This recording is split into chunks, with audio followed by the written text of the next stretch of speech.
Hey everybody, how's it going? I'm Paul, I'm with the DiceyReview.com, and today we're going to be looking at the 2 to 4 player game Topiary from Renegade Game Studios and Fever Games. Topiary includes a number of components including a scoreboard, 8 workers in each of the 4 player colors, 4 score markers in each of the player colors, and 40 sculpture tiles numbered 1 through 5. There are 8 different categories of sculpture tiles, and within each category there's a tile numbered 1 through 5. We've separated them and laid them out on the table so that you can clearly see each category. Before we go into setup and gameplay, I feel that it's important that we discuss how players will score points and what you're trying to do to win. In Topiary, players are attempting to score the most victory points. Before the game, the tiles are set up in a 5x5 grid with all but one of the tiles face down.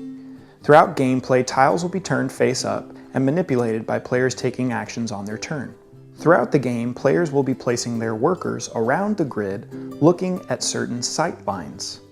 A sight line can be horizontal, vertical, or diagonal.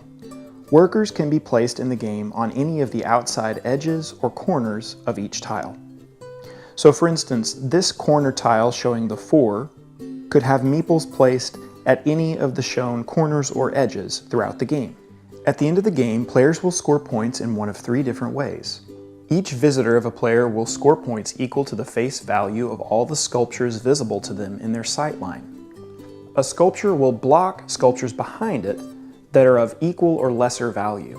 It helps me to think about this for the purposes of scoring, as the smaller numbers being shorter sculptures, and then stair-stepping up to the larger numbers being taller sculptures.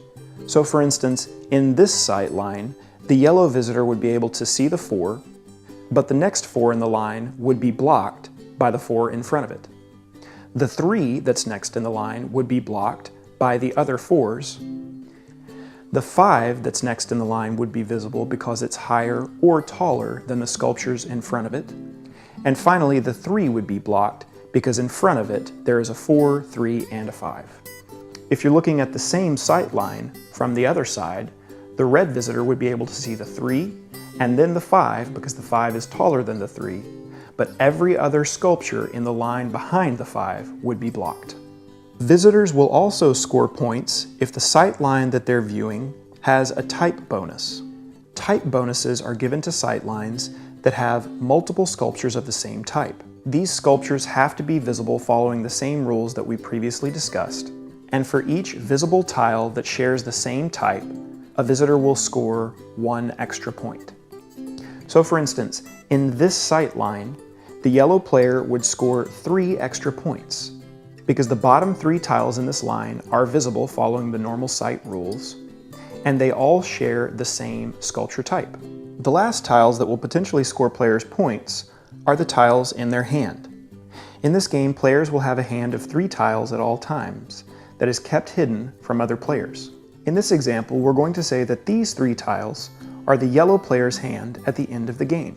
In addition to scoring sight lines and scoring type bonuses within sight lines, players will also score points for the tiles in their hand if one of their visitors is looking at a higher valued tile in the same type.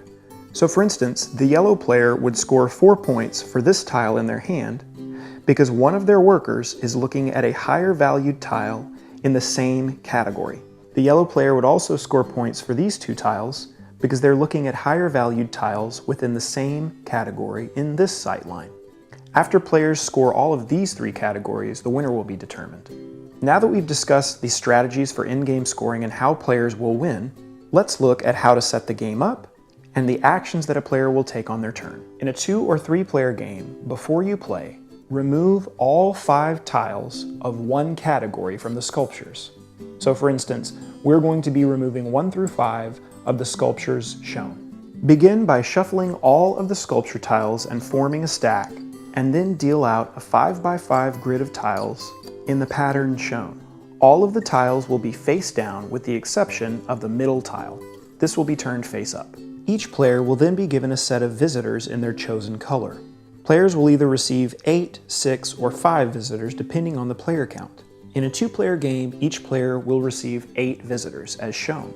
The scoreboard and the point trackers won't be used until the end of the game, but make sure they're close by as they will be needed after the game has been completed. For now, we'll set this off to the side. The player who has most recently trimmed an actual plant is the first player. Alternatively, if no one has done any gardening recently, the first player can be chosen randomly. After the first player has been chosen, each player will be dealt 3 tiles face down to form their initial hand. There's an official drafting variant that's in the rulebook that I want to mention before we go into gameplay. This drafting variant will help to reduce the luck of what is dealt to each player as their hand at the start of the game. To incorporate this variant during setup, after dealing the 3 sculpture tiles to each player to form their starting hand, begin with the player who is last in turn order, and then this player will get to look at the 3 tiles that they were dealt, and all of the tiles that weren't dealt out to players. They can choose to keep any of the 3 tiles from this stack of tiles. The tiles that they choose not to keep will be dealt to the next player in turn order, who will repeat this process until everyone has done that. After that's done, any tiles that weren't selected are returned to the box. After all of these steps have been completed, you're ready to play the game. Beginning with the start player, a player will take a turn. On a player's turn, they will have a mandatory action of positioning a visitor, and then an optional action of rearranging sculptures. The first part of the turn is positioning a visitor. When positioning a visitor, players will place their visitors along the outside edge of the garden. Visitors can be placed at the corner of a tile, giving a diagonal sightline. They can also be placed at the edge of a tile, giving a vertical or horizontal sightline. The only restriction is that future meeples cannot be placed where there is already a visitor. So for instance, the red player, if they wanted to place on this tile, would have to place either on the corner or the bottom corner. The next action a player can take on their turn is optional, and this is rearranging sculptures.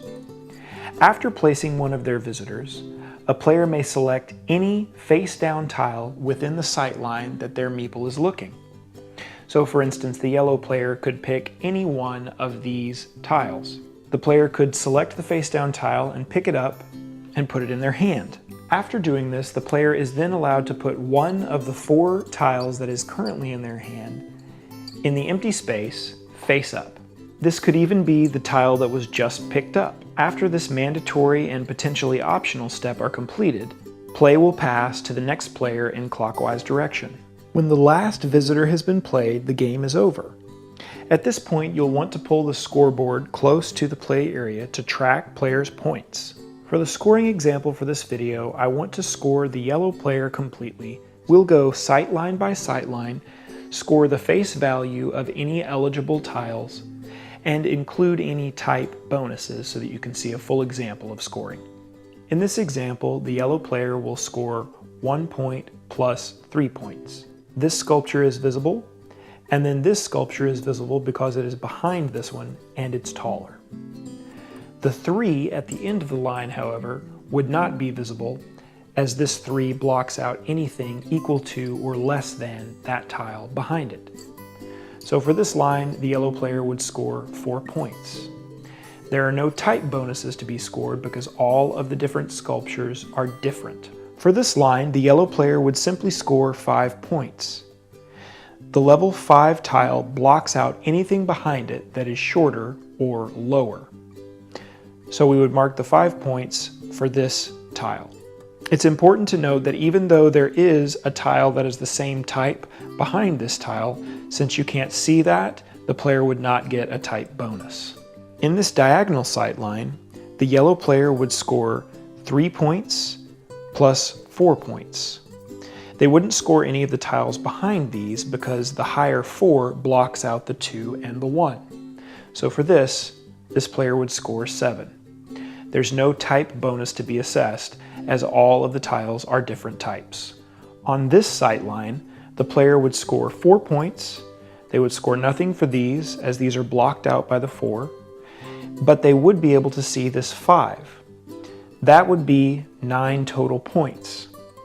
It's important to note that these 2 tiles are of the same type, and they're both visible. So for this line, the yellow player would also receive a type bonus of 1, 2, because there are 2 visible tiles of the same type. So in total, the yellow player would receive 11 points for this line. For this sight line, the yellow player would receive 9 total points with no type bonus. For this sight line, the player would receive 6 points. For this sight line, the yellow player would receive 2 plus 3 plus 5 points for a total of 10. For this sight line, the yellow player would receive 3 points plus 5 points for a total of 8. Even though there are multiple shrubs of the same type, this 4 is not visible because it's blocked by the 5. So the yellow player would receive no type bonus for this line. The last thing to score for the yellow player are the tiles in the yellow player's hand. If a player's visitor is looking at the same type of tiles that that player has in their hand, and the tiles that they're looking at on the grid are of a higher value than the tiles in the player's hand, these will be scored. So for instance, since the yellow player is looking at a T-Rex sculpture that has a higher value than what is in the yellow player's hand, the yellow player will score that T-Rex tile. They will score face value for that tile, so 4 points in this example. You can see that the yellow player is also looking at a spiral sculpture with a value of 4. Since they have a spiral sculpture with a value of 3 in hand, they will score face value for these points as well, for 3 total. Lastly, the yellow player has a 2 of this sculpture type.